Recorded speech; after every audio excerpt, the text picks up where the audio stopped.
nudos para contribuir al movimiento de los derechos civiles. Salí de aquella iglesia convencido por primera vez de que iba a haber un cambio total en el sur, porque el sentimiento era muy profundo. Alabama, mayo de 1961.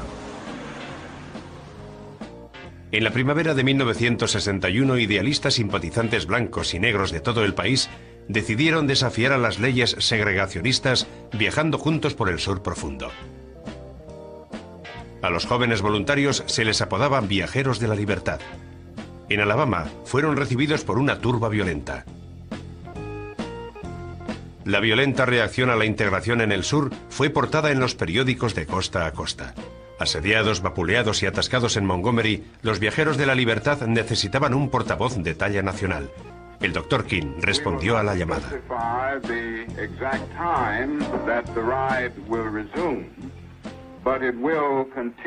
Consciente de la cada vez mayor influencia de King, el poder blanco establecido comenzó con amenazas.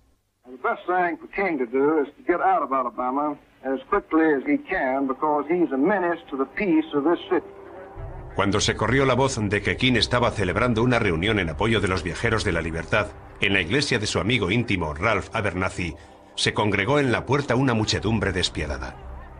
La hostilidad aumentaba a cada minuto. Amenazaron con volar la iglesia o quemarla con 700 personas dentro. El Dr. King comenzó a hablar.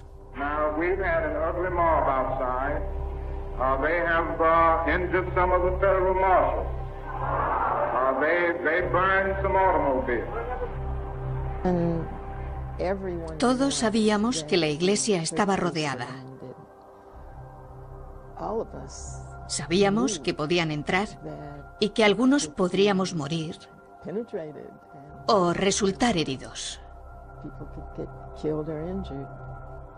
Al quedarse sin opciones, King llamó a Robert Kennedy al Departamento de Justicia, solicitando protección federal. A las pocas horas, la ayuda estaba en camino.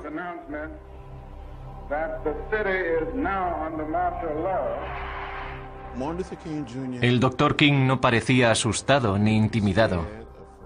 Quería convencer a la gente de que todo iba a salir bien.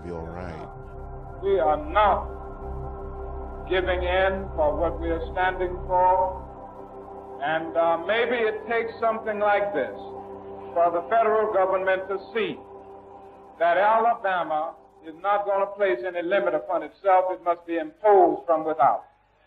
And I hope that we will remain calm as we have done in so many touchy, difficult moments, and I know we're going to do it. God bless.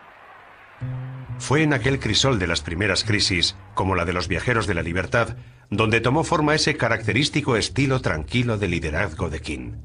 Con nosotros no se comportaba como un líder. Era uno más del equipo. Martin acudía a las reuniones y escuchaba nuestros debates y discusiones. Escuchaba en silencio. Sabíamos que estaba escuchando. No necesitaba controlarlo todo. Era su pensamiento lo que marcaba la diferencia. Era su presencia lo que marcaba la diferencia. Cuando él hablaba, se hacía el silencio en la sala, porque todos queríamos escuchar lo que decía. Hacíamos muchas reuniones en mi casa de Nueva York, porque en aquel entorno se reunía con lo que él llamaba la delegación de Nueva York. La delegación de Nueva York, formada por celebridades como Leonard Bernstein, Sammy Davis Jr. y el escritor James Baldwin, era de enorme valor para King.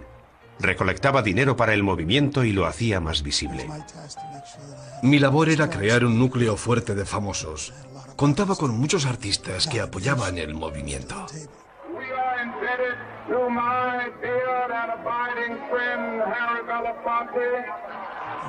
El Dr. King entendía el gran valor de eso. King también encontró aliados entre los hombres de negocios de Nueva York, como Harry Watsell, que fue su asesor legal y financiero durante el resto de su vida. El día que se conocieron, mi padre llevó a Martin al aeropuerto Idlewild. Le dijo, al menos deja que te extienda un cheque. ¿Cómo se llama tu 501C3? Martin respondió, ¿qué es un 501C3? Mi padre dijo, caray, te puedo ser de gran ayuda. Por importante que fueran el dinero y los buenos contactos, el Dr. King seguía siendo el elemento más valioso del movimiento. I think the vast majority of Negroes in this country know that they want to be people, they want to be men. They want equality, period. It just boils down to that. Las iglesias negras eran la columna vertebral del movimiento de los derechos civiles, pero el Dr. King quería reclutar también a aquellos a los que no era fácil encontrar en un banco de la iglesia el domingo. Jugaba muy bien al billar. Entraba en los billares del sudoeste de Georgia, en Albany, en la avenida Alban, y jugaba al billar. Lo usaba como un sistema para ayudar a organizar a la gente, para llegar a la gente.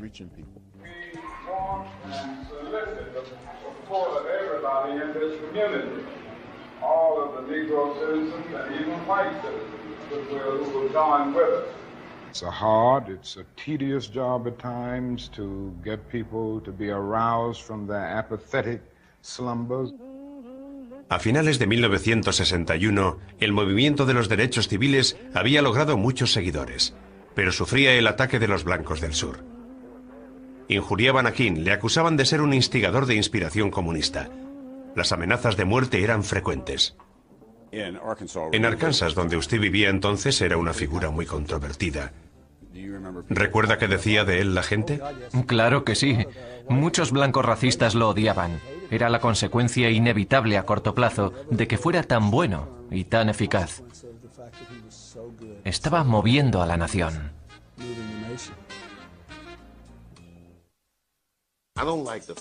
No me gusta que cuando se habla del Dr. King y del milenio, año tras año, se suavice su imagen, como si no fuera un radical.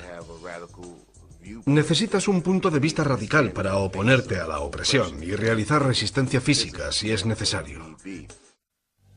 Birmingham, abril de 1963. En 1963, a Birmingham, Alabama, se la conocía como Bomba Ham. Esa ciudad violenta y profundamente segregacionista era el hogar del descaradamente racista comisionado de policía Bull Connor. You can never whip these boys if you don't keep you and them separate. You've got to keep the white and the black separate. Por entonces, King y los miembros del SCLC sabían que la confrontación favorecía a su causa. Sabía que si las cámaras lo grababan, las prácticas crueles de Connor tendrían un lugar destacado en los informativos. En aquella época los informativos de televisión alcanzaron la mayoría de edad. Obligaron a la prensa del sur a ser más sincera y más exacta, porque lo mostrábamos en la pantalla.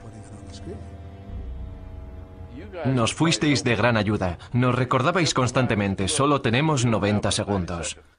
Nos sentábamos en mitad de la noche para planear la manifestación, para que la acción y el mensaje se pudieran mostrar en una reseña de 90 segundos.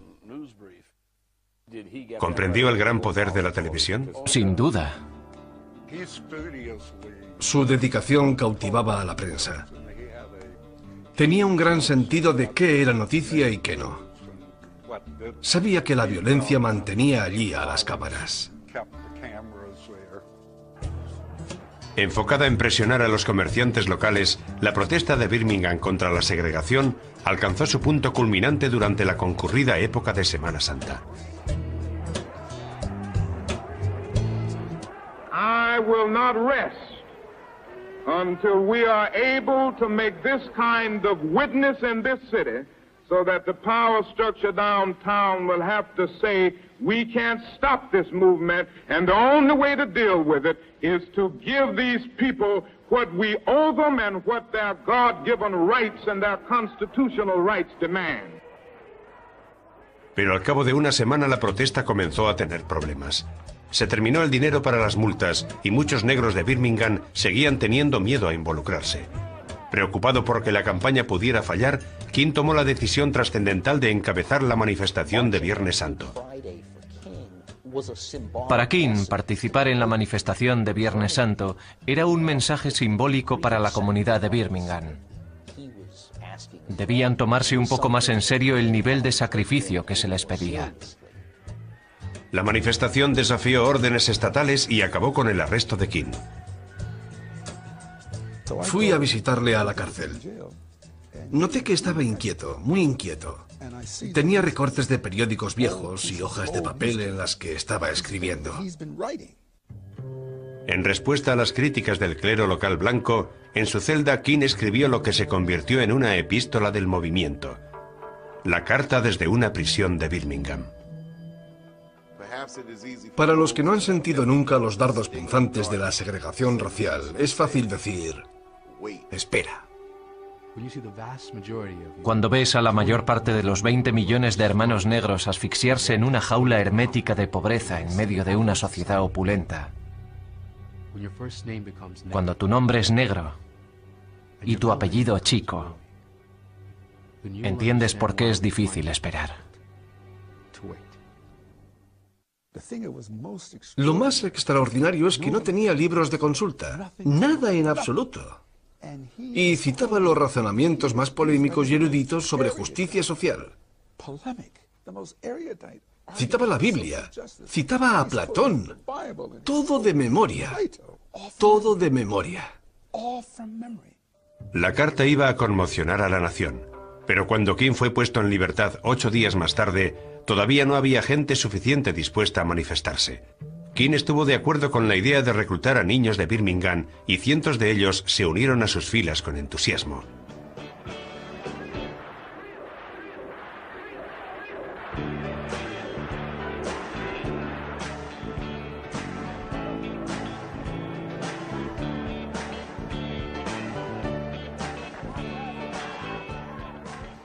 Ir a la cárcel se convirtió en honor.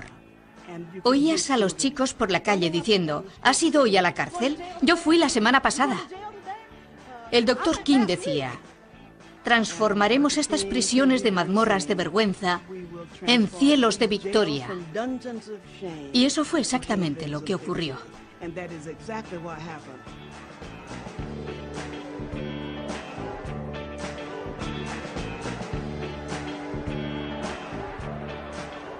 Cuando los jóvenes se manifestaban, Connor realizaba sus ataques y todo aparecía en la televisión nacional.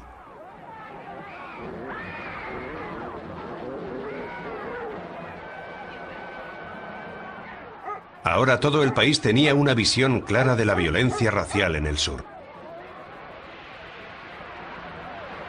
Oh, freedom. Oh.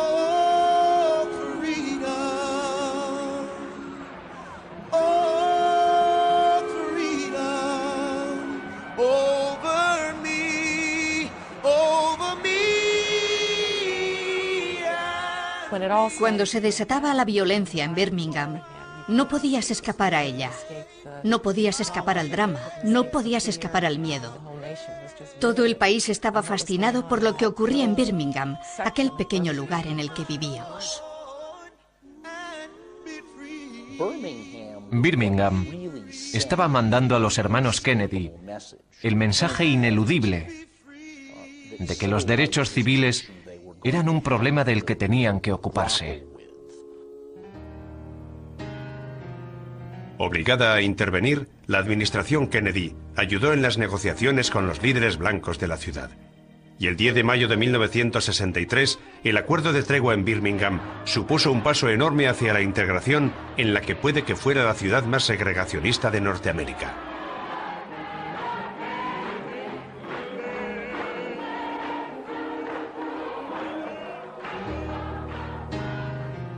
A raíz de la victoria de Birmingham, las demandas de King se intensificaron y su compromiso con el movimiento le obligaba a pasar semanas en primera línea, lejos de Coretta y sus 4 hijos. Father, we thank thee for the privilege of this fellowship and we thank thee for the capacity for friendship. Cuando Ralph y el Dr. King volvían a casa después de sus viajes, ustedes dos les decían, bueno chicos, hemos estado llevando el peso de la casa, necesitamos un poco más de colaboración con los niños. Hay cosas que reparar. ¿Se convertían en maridos hogareños? No. ¿No? Nunca. Jugar con los niños sí, pero hacer otras cosas no. ¿Cuáles son los primeros recuerdos que tiene de su padre? Solo le conocí de niño. Para nosotros era un compañero de juego. Recuerdo que cuando subía las escaleras de casa parecía exhausto.